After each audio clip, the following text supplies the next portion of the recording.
Welcome to Definitive Shorts, an exploration of biblical Hebrew and Greek. Today we examine the key words that unlock deeper meaning in Proverbs Chapter 1. First, we encounter Chokhmah, pronounced Chokhmah. It means knowledge, to know. This isn't mere intellectual knowledge, but practical skill for living. In ancient Hebrew, Chokhmah refers to the masterful expertise of a craftsman or the shrewd wisdom of a ruler. When Proverbs 1:2 speaks of knowing wisdom, it's calling us to acquire divine life skills that transform our daily decisions.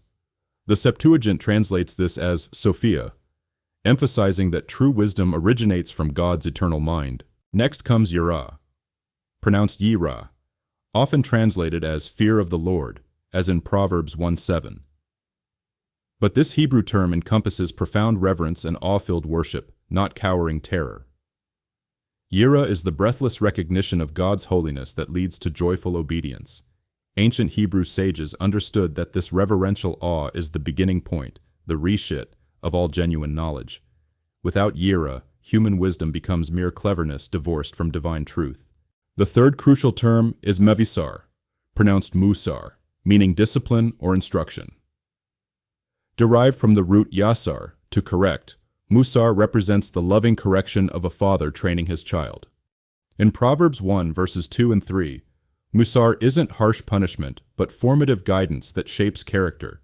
The term appears throughout Proverbs as the pathway to wisdom, God's loving discipline that molds us into mature believers who can navigate life's complexities with divine insight. Finally, we discover mashal, pronounced mashal, the Hebrew word for proverb itself. From the root meaning to be like or to compare, mashal represents more than compact sayings. These are profound comparisons that reveal spiritual truths through everyday observations. King Solomon's Proverbs are divine wisdom crystallized into memorable, life-changing insights that bridge the gap between heavenly truth and earthly experience.